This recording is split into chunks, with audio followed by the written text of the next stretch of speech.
Hello friends, Radhe Radhe. मैं ललिता टंडन, एस्ट्रोनोमियोलॉजिस्ट, आज आपके साथ महाशिवरात्रि पर चर्चा कर रही हूँ।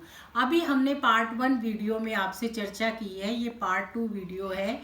वीडियो में हम आपसे चर्चा कर रहे हैं। हमारा ये मानना है कि शंकर भगवान पर हम क्या क्या चढ़ाएं जिससे क्या क्या उत्तम लाभ मिलते हैं।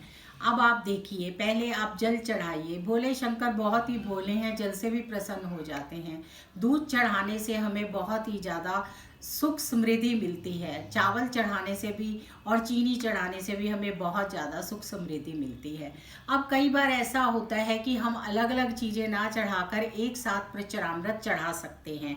उसमें हम 5 तरह की चीज़ें मिलाते हैं: दूध, घी, शक्कर, शहद और क्या कहते हैं, गंगा जल।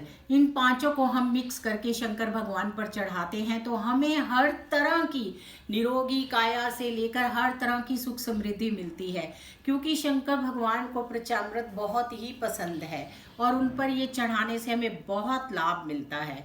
इसी तरह से हम अगर शंकर भगवान पर चंदन चढ़ाते हैं तो हमारा मन ठंडा रहता है, हम शांत स्वभाव के होते हैं। शंकर भगवान पर अगर हम केसर चढ़ाते हैं तो आप बिलीव नहीं करोगे, ये इतना अच्छा उपाय है। अगर आप शंकर भगवान पर एक दिन पहले पानी में केसर भिगोकर अगले दिन उन पर अर्पण करते हैं तो आपकी जो शादीशुदा जिंदगी है, मैरिज लाइफ है, वो बहुत ही अच्छी होती है। और जिनको भी उस लाइफ में कोई प्रॉब्लम है वो ये उपाय करके देख सकते हैं, उन्हें बहुत लाभ मिलेगा।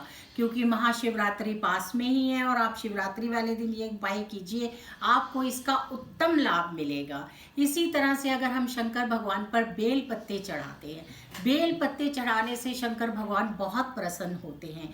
उसकी वजह है, जब शंकर भगवान ने विष धारण किया था तो उनके अंदर पानी की कमी होने लग गई थी और उनको बहुत ज़्यादा गर्मी लगने लग गई थी।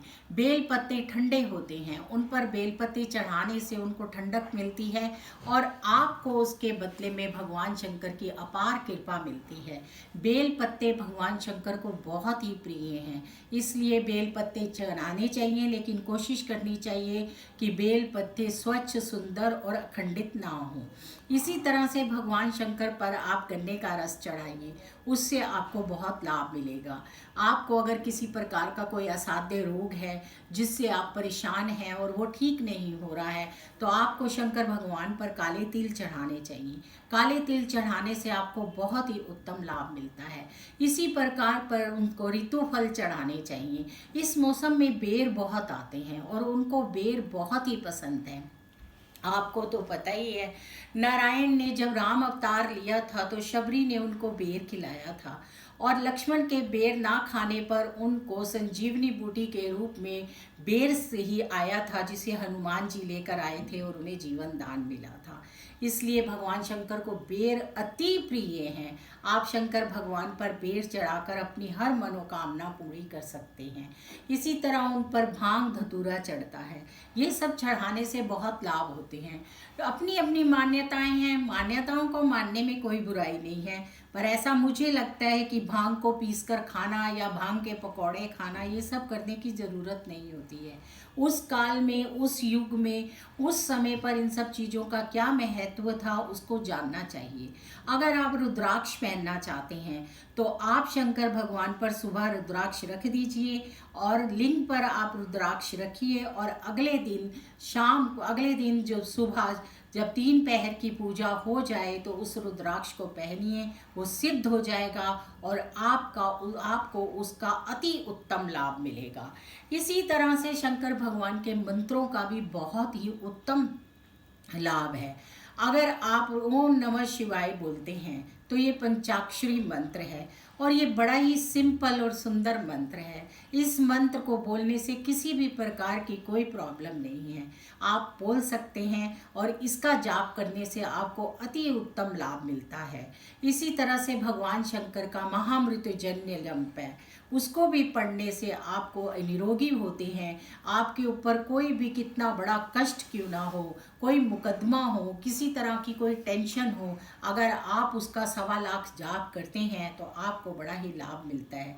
और वैसे भी जो लोग दीर्घायु जीना चाहते हैं वो रोज़ इसका 11 बार जाप करें तो उनकी आयु बहुत ही लंबी होती है। इसी तरह से भगवान शंकर का एक मंत्र है, बिल्कुल एक सिंपल वर्ड है, अगर आप उसको बोलेंगे और उसका 1.25 लाख जाप शिवरात्रि वाले दिन करेंगे तो आप अपनी मनचाही वस्तु को प्राप्त कर सकते हैं। और ये बिल्कुल ही सत्य है। और वो मंत्र है, सिर्फ बोलना बम।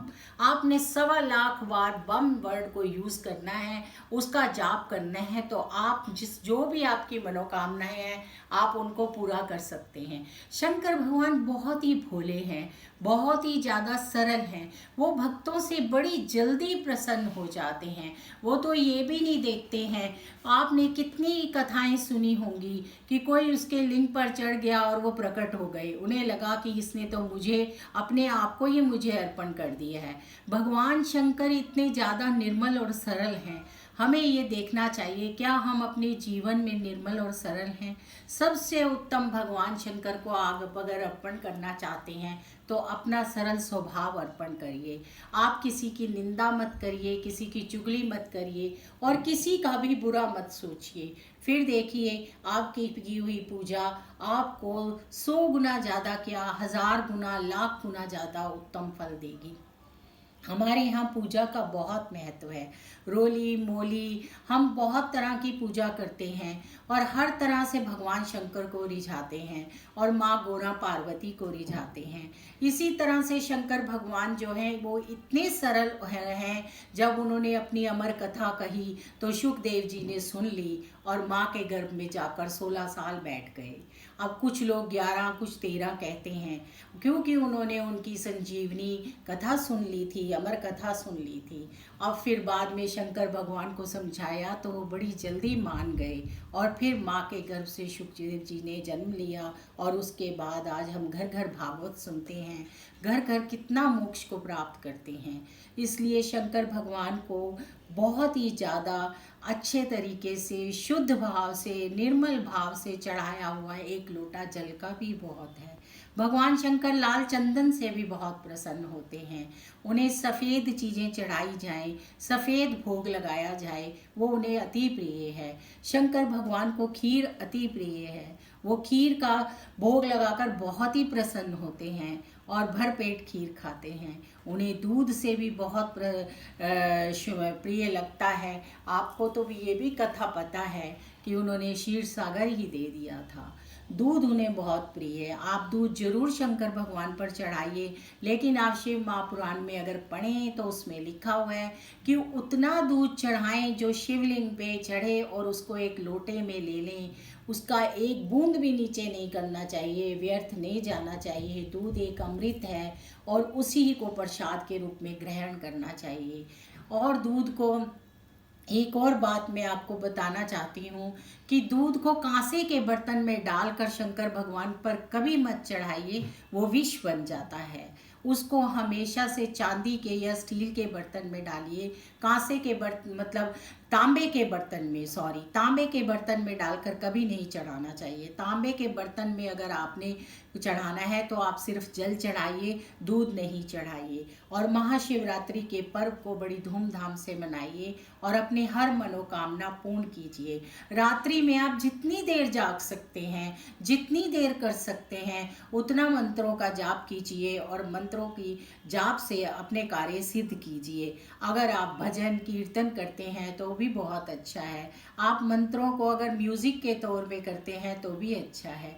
भगवान शंकर तो खुद नृत्य के देवता हैं, इसलिए अगर आप नृत्य करते हैं तो भी बहुत अच्छा है। शंकर भगवान की पूजा आराधना कीजिए और अपनी हर मनोकामना पूर्ण कीजिए। राधे राधे, जय श्री कृष्ण।